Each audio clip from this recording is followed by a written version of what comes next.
Tem pro- Buenas gauchada, do canal Fala aí Professor.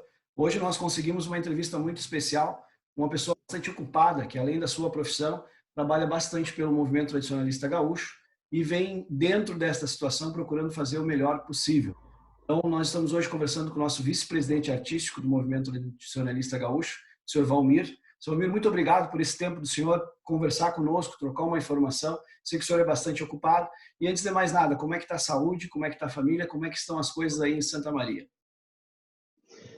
Muito boa tarde, meu amigo Tony. Muito boa tarde a todos os que acompanham este canal que presta um relevante serviço para o nosso movimento. Estes trabalhos, Tony, que tu tens feito de estudo, de troca de ideias, de lapidação de posicionamentos, tem sido muito importante porque possibilita que pessoas de várias partes, não só do nosso estado, como de fora, consigam evoluir dentro do movimento, e evoluir eu acho que é o princípio básico de todo ser humano. Então, parabéns e obrigado pelo trabalho que tem feito. Aqui em Santa Maria, nós estamos ainda no momento de expectativas. Aliás, como o Rio Grande e o Brasil, porque nós não temos noção exata do que ainda vamos ter que enfrentar. Graças a Deus, Tony, graças ao Patrão Celeste, a minha família está muito bem, tá? Todos os meus familiares, entes queridos, estão gozando de plena saúde e em pleno reclusão social, que é uma necessidade coletiva. E também, da mesma forma, espero aí que os familiares do amigo, Silvio, teus pais, teus irmãos, também estejam bem, expressando já votos de saúde e sucesso para todos. Obrigado, Silvomir. Aqui também as coisas estão controladas, mantendo também as orientações do Ministério, né? Da saúde, de ficar em casa, ficar mais recluso. A mãe que a gente está dando um cuidado maior, que ela já tem, digamos, está dentro do grupo de risco devido à idade. E as nossas pessoas mais idosas, na grande maioria, a gente tem que ter um cuidado maior, com certeza. Seu Valmir, eu lhe conheço há algum tempo, já trabalhei com o senhor já foi patrão da entidade do Piá do Sul, enquanto eu era instrutor, junto com outros colegas, mas algumas pessoas que assistem o nosso canal, às vezes, podem não lhe conhecer, embora o senhor seja muito conhecido. Então, vou lhe fazer uma pergunta que eu gosto de fazer até. Quem é Valmir? Qual é o histórico que o Valmir tem? Qual é o currículo dele? Mas, claro, um currículo reduzido, que eu sei que o senhor tem um vasto currículo de participação, apenas para as pessoas lhe conhecerem melhor. Pois bem, Tony, sempre é muito difícil a gente se autoqualificar, porque a nossa visão, o nosso respeito costuma ser condescendente conosco. Nunca vi ninguém se qualificar de forma negativa, por pior que a pessoa fosse. Mas vamos lá. Eu comecei no movimento em 1980 e até, Tony, neste momento eu estou trajando uma camisa aqui que talvez tu e mais alguns vão lembrar. Essa camisa aqui, Tony, ela é de 1991, se eu não me engano. É do, Que era do Fegarte, até essa aí, né? exatamente essa aqui, assim, ó, até eu não lembro que ano foi, 93, 94, os grupos só vendia essa camisa aqui no Fegarte. E o meu primeiro Fegarte foi em 89. Então, essa aqui ainda guardou e a minha esposa já tentou colocar ela fora algumas vezes. Sobre meus protestos, eu consegui até agora evitar. Mas, nesse momento, até pela ocasião, eu achei que era pertinente usar ela. Enfim, e daí, assim, ó, ao longo dos anos, a gente participou de muitos eventos, participamos de festivais, participamos de diversas atividades dentro do meio tradicionalista. Como muito bem colocou, eu sempre digo que de faxineiro a patrão eu ocupei praticamente todas as funções dentro de uma entidade. Eu fui dançarino, eu fui diretor de grupo, eu fui instrutor de dança. Nos anos 83, 84 eu me aventurava a ser instrutor de dança. Só que quando eu vi que o V não era para mato, eu descobri que eu tinha que seguir outros rumos. Até hoje eu gosto de estudar, de ler, de me aprofundar e me aperfeiçoar, porque, como eu já falei, a evolução do ser humano tem que ser uma busca permanente, pois essa é a finalidade pela qual nós estamos nesse plano terreno. E é algo que eu tenho um grande orgulho de sempre tentar buscar na minha evolução, contribuição da evolução dos demais que me cercam dentro de uma pretensão, né? Porque a gente faz muita coisa achando que está tentando ajudar e muitas vezes não é recebido dessa forma. Mais contundentemente, eu acho que eu posso me manifestar com relação ao que eu já fiz em termos de festivais. Então, eu acho que eu sou o único cara no Rio Grande que, assim, ó, o Rio Grande, em termos de festivais específicos para uma modalidade, ele tem o Enart, que agora tem o Enart Mini Juvenil também, ele tem o Fest Mirim, o Fest Chiru e o Juvenart. São os eventos mais específicos para uma modalidade. Desses eventos, eu só não administrei ainda o Juvenart. Em 2009, eu era vice-patrão e diretor artístico do Piauí do Sul. Não minto, não era vice-patrão, eu era só diretor artístico vice-patrão, eu fui ser só em 2011. Em 2009 eu era vice-patrão e, desculpa, era diretor artístico do Piauí do Sul e me foi solicitado administrar o Fest Mirim e o Fest Tiro daquele ano.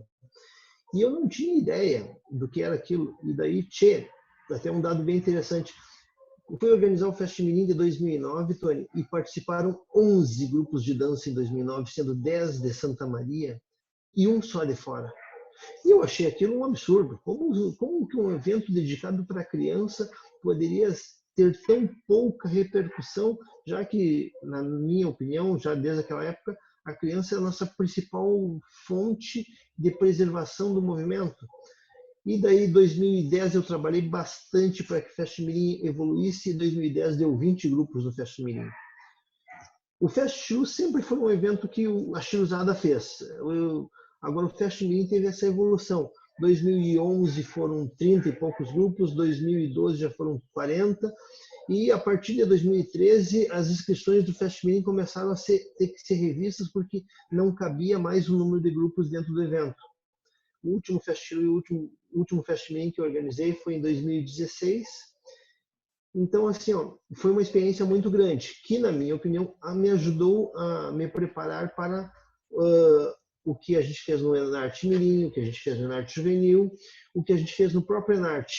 E no Fegadão, no passado, eu também aprendi muito, muito, muito, e acho que tem muita coisa para melhorar em termos de estrutura e organização do Fegadão, mas dentro de todo este relevo, como eu falei, fora o Juvenart, todos os demais grandes festivais específicos direcionados a uma categoria já estiveram ou estão sob a minha direção. Essa é a minha história em termos de movimento de forma sucinta. Sim, reduzido. Eu sei que tem bastante coisa, né? E às vezes a gente vai colocar, até acaba esquecendo de algumas coisas que a gente acabou trabalhando. Seu Valmir, dentro deste processo, o senhor é o responsável pela parte artística de todo o nosso movimento e, de certa forma, até auxilia a CBTG com alguns avaliadores e outros estados, assim, quando necessita. Como o senhor está conseguindo trabalhar essas equipes? Já está conseguindo trabalhar essas equipes? Porque sob o seu controle estão todas as manifestações artísticas do nosso movimento, né? O senhor está conseguindo controlar essas equipes? Está conseguindo trabalhar com elas já? Já achou alguma forma? Pois bem, Tony, olha só. Hoje é o último dia para os coordenadores regionais, para as coordenadorias regionais, através do coordenador ou do diretor artístico, indicarem avaliadores para as equipes. Essa indicação não quer dizer que os avaliadores entrarão de forma imediata na equipe. Apenas é uma indicação que, se o diretor respectivo da equipe, da modalidade, entender pertinente, necessário, ele pode chamar aquele avaliador indicado pelo coordenador regional. É uma forma que a gente está tentando trabalhar para democratizar um pouco a estruturação das equipes de avaliação. Não quer dizer que porque o coordenador indicou que essa pessoa vai entrar na equipe. Dentro desse contexto, então, parcialmente as equipes já estão sim estruturadas. E elas estão estruturadas de forma que não se começou a fazer os trabalhos de estudo ainda, porque hoje seria a expectativa final de inclusão em termos de indicação das coordenadorias. Mas já está sendo estudado meios eletrônicos para que as equipes possam promover as reuniões virtuais e exercer as suas funções. A Chula, inclusive, já promoveu uma reunião virtual e já vem fazendo os trabalhos que temos visto nesse concurso virtual de Chula, que ocupou uma enormidade de espaço e de tempo de forma muito prazerosa nas redes sociais do movimento. Nós temos chuleadores do Brasil inteiro enviando vídeos, participando de uma forma ativa, e a equipe de Chula está trabalhando para incentivar, para trocar uma ideia, para buscar colaborar com os participantes. O grande objetivo da equipe ela é ter um caráter pedagógico, assim como já foi na tua época também, Tony. Aquele caráter pedagógico onde o avaliador, mais do que avaliar, até porque o avaliar é quase um pano de fundo, eu volto e meia, tento relembrar as pessoas de que não existe um movimento dentro da competição, existe uma competição dentro do movimento. E essa competição não é um fim, ela é um meio para uma forma de tradição. Então, o avaliador ele não está lá para dizer quem é o melhor gaúcho. Porque tu ganhou o festival, tu é o melhor gaúcho. Não, ele está lá para fazer uma avaliação que é feita dentro de um critério, e esse critério sempre é possível questionar. Tu muda 2, 3 avaliadores, vai mudar qualquer resultado, porque os critérios de avaliação são muito, digamos assim, lapidados para aquela finalidade. Paixão Cortes nunca disse que nós tínhamos que concorrer em danças tradicionais. Ele participou dos concursos, ele avaliou, mas a dança ela não foi feita para uma competição. Originalmente ela foi feita para uma final de divertimento, ela foi feita para uma final para outras finalidades. Às vezes eu fico elucubrando, Tony, como é que tu chegaria num baile em 1890 e dizer, agora nós vamos concorrer, quem é que dança o melhor pezinho? O pessoal ia te olhar assim, o que é isso? Então é uma outra situação. Mas, claro, dentro da nossa finalidade, da nossa prática, a gente tem a competição. E a competição ela serve para quê? Para trabalhar o caráter de conhecimento dos participantes. Não para dizer quem é o melhor, quem é o pior. Isso é o pano de fundo. E esse pano de fundo, ele precisa, como tu bem sabe, porque é um cara que tem muita experiência, ele precisa ser trabalhado com uma responsabilidade, uma imparcialidade, uma transmissão de fundamento para que as pessoas também compreendam o que está sendo buscado. E dentro de tudo isso, a comissão ela vem estudando. Tu mesmo sabe, tu já dirigiu a comissão do NARTE, a comissão da MTG. Dentro da comissão existem divergências e posicionamentos que se chega a um consenso e é praticado. Agora, não quer dizer que daqui a pouco o determinado avaliador não tinha outro entendimento sobre aquilo. Tem várias circunstâncias. Isso já está sendo trabalhado dentro do que é possível neste momento. A partir, acredito eu, a partir da semana que vem ou da outra, quando as comissões estarão melhores constituídas de forma mais definitiva, trabalharemos de forma mais profunda. Nós temos na direção de cada quesito, Tony, pessoas que eu considero do mais alto gabarito. Nós temos na declamação, na manifestação individual, a Júlia, e a Júlia está se cercando de pessoas qualificadíssimas. Tá? O Stivalete, esses dias a Júlia me disse que eu estava falando com ele, e assim, é impressionante o que aquele homem sabe de trova. Se tu fizer uma live com o Stivalete, ele vai falar coisas que a gente nunca ouviu sobre trova. É admirável o mundo da trova. Nós temos o Tiago na música lá também, que é uma pessoa qualificadíssima. Nós trouxemos de volta o Gradaski para dança de salão, e o Gradaski também está buscando fazer um trabalho maravilhoso. E nós temos o Adroaldo na Chula, que juntamente com uma equipe de exímios praticantes da Chula, que fizeram a história da Chula do nosso estado, também está fazendo um trabalho fantástico. Nós temos o Luiz Afonso, também, que está fazendo um trabalho de primeira linha, está buscando assim, até posso dizer isso aqui já, o Luiz Afonso está compondo a equipe de forma fracionada, onde alguns avaliadores são do ano passado, alguns avaliadores são de equipes de outros anos. Nós temos avaliador que era da equipe de 2012, 2013, nós temos avaliador que era da equipe de 2016, nós temos avaliador que era da equipe de 2008, 2009. Então, assim, nós estamos tentando agregar de vários pontos e ainda trazendo gente nova que nunca avaliou para uma nova expectativa. Todos esses são trabalhos que nós estamos fazendo e estamos muito otimistas. Uma pena que não sei se poderemos conseguir colocar na prática por conta de todas as circunstâncias. Mas lhe digo assim, se essa quarentena terminar em maio ou em novembro, nós teremos com a equipe pronta. Dependerá das possibilidades. Claro, né, Silvomir, nós estamos numa situação adversa a tudo que já aconteceu, né? Nunca, digamos que nesse período de movimento, nós nunca tivemos algo parecido.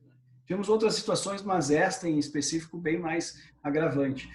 Bem interessante essa ideia do pessoal da Chula, do Adroaldo e da equipe, de fazer essa parte virtual. Ficou bem legal, porque a gente tem que motivar essa gurizada a seguir praticando, né? Seguir as atividades. Eu tive uma oportunidade de conversar com o seu Luiz Afonso a respeito Ele até estava fazendo uma reunião e naquele dia nós conseguimos fazer uma entrevista. Ela está disponível no canal. Quem não tiver assistido pode dar uma conferida. E ele falou bastante também sobre esse tipo de trabalho que estava se fazendo, né, com a equipe ali. O senhor chegou a falar na sua live os nomes dos diretores de quesitos de dança. O senhor tinha ficado o de interpretação para ser trabalhado ainda, se eu não me engano. Já chegamos a alguma conclusão ou ainda estamos trabalhando esse nome? De interpretação, o diretor de quesito é o seu Marcione. Acho que o Marcione é um dos caras mais experientes que nós tínhamos para assumir essa função. Ele aceitou o desafio e, neste momento, ele já está organizando o material dele.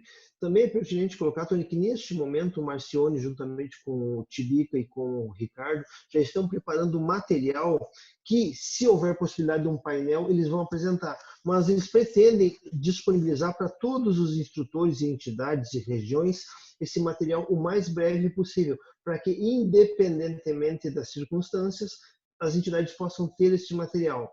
E só eu não citei antes o Thiago, não lembro se eu citei o Thiago na música, mas assim, o Thiago tem sido também o grande braço direito no sentido de propiciar as atividades virtuais, porque o Thiago ele exerce suas funções profissionais no ramo da informática e é um cara que está nos auxiliando muito também nisso.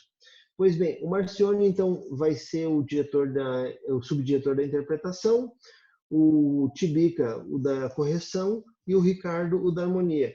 São três pessoas que já vêm há um certo tempo exercendo suas funções. O Marcione já foi diretor de correção, inclusive, e são pessoas que aqui a gente sabe, até onde a gente sabe tem muito respeito da maioria. Ninguém dentro do movimento, eu sempre saliento isso, não temos ninguém dentro do movimento que seja unanimidade. Todos nós temos prós e contras. Tem gente que é amada por uns e odiada por outros. E isso é muito natural dentro do movimento. Aquele dualismo que talvez começou na Revolução Farroupilha, foi por a 93, depois 1923, ele permanece até hoje dentro do gaúcho. Nós temos o Grêmio Inter. Então, o que alguns estão achando maravilhoso, outros estão achando péssimo. E isso é uma realidade com que a gente convive. Mas eu acho que esses três nomes eles têm mais aceitação do que rejeição dentro do movimento. Não, com certeza, são três pessoas bem respeitadas, bem conhecidas,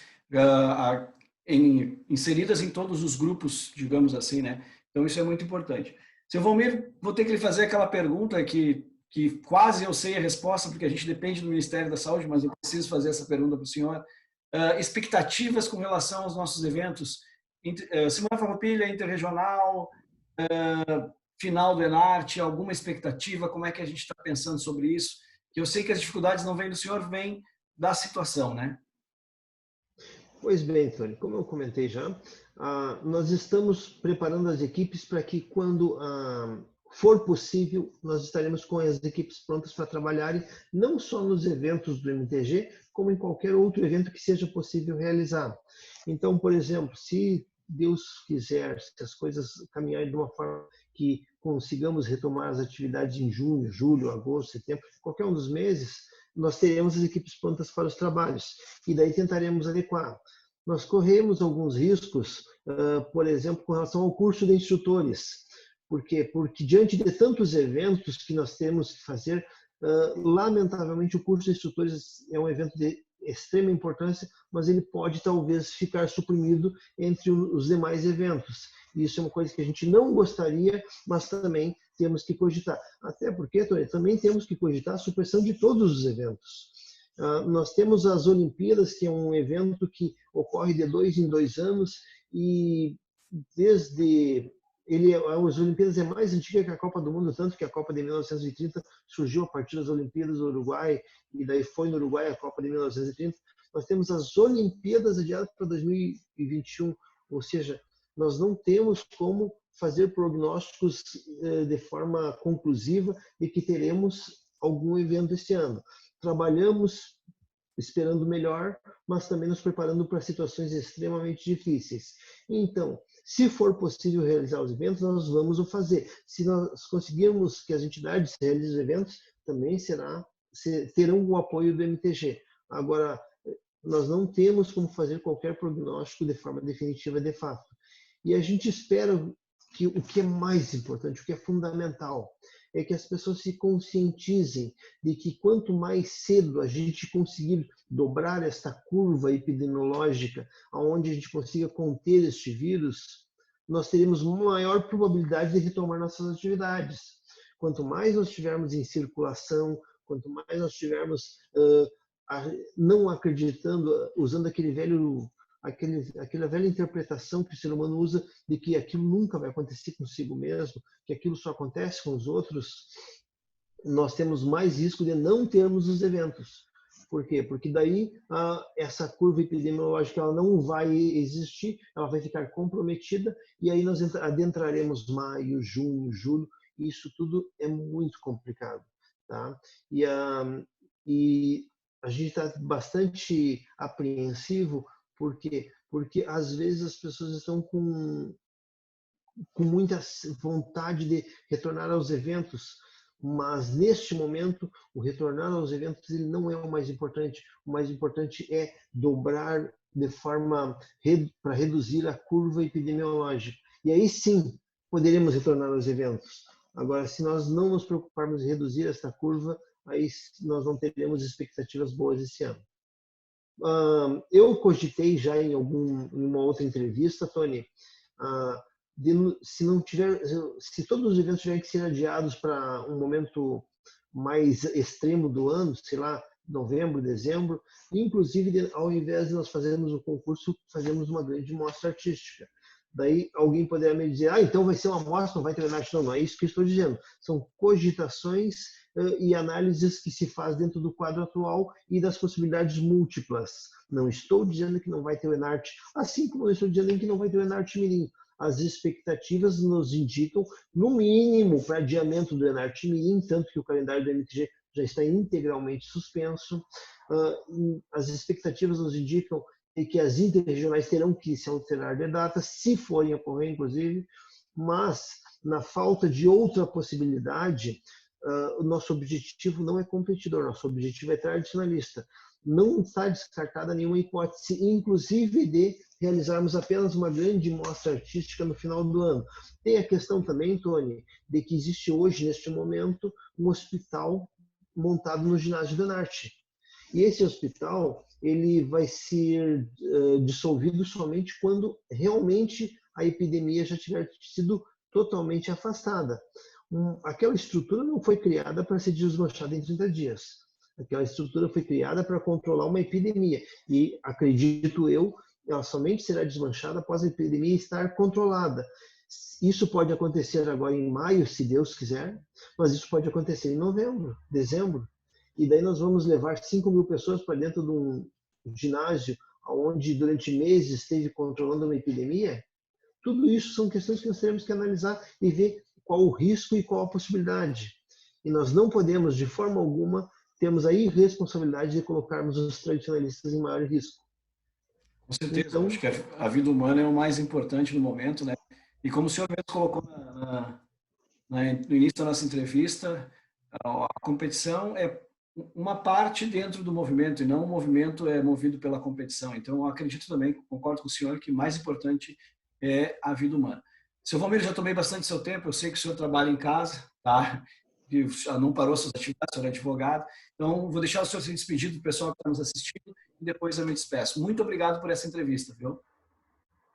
Tony, eu que te agradeço pela oportunidade e reitero os agradecimentos por tudo que tu tem feito. E não só a ti, como todos que de uma forma ou de outra têm contribuído. Desde aquela senhora que estava fazendo máscara voluntariamente lá em Livramento, até outras ações que são anônimas e que a gente desconhece, mas que ainda assim são fundamentais para o exercício de nossas funções de cidadania. Inciso 1º da Carta de Princípios. Agradeço a todos os tradicionalistas por tudo que vocês vêm fazendo de forma responsável pelo movimento. O movimento somos todos nós. E peço a vocês que continuem sempre, cada vez mais, pensando de forma altruísta, trabalhando de forma altruísta em prol de todos. Quer seja do movimento, quer não seja, pois nesse momento é uma questão social, civil e de cidadão. Muito obrigado mais uma vez pelo esse espaço, Tony, muito obrigado pela oportunidade, sempre à disposição e principalmente, Tony, assim, ó, o Luiz Afonso tem ligado para cada instrutor E se o Luiz não, se algum instrutor, o Luiz não ligou, o próprio instrutor também pode ligar para o Luiz, porque nós estamos querendo ouvir ideias para que o movimento evolua, para que a gente possa evoluir também na questão das avaliações. E tudo isso, quem faz, são pessoas como tu, que tanto já agregaram e tanto ainda irão agregar pelo movimento. Tchê, muito obrigado, um grande abraço a todos e até uma próxima oportunidade. Então, acabamos de conversar com o nosso vice-presidente artístico, eu agradeço novamente, muito obrigado por essa entrevista. Pessoal, todas as informações necessárias estarão o material didático aqui no vídeo, tá? Abaixo na descrição aqui, se você estiver assistindo no canal do YouTube. Procure assinar o canal, dá um joinha e compartilhe esse vídeo, que é muito importante que ele chegue a mais pessoas. Muito obrigado pela sua audiência e fala aí, professor.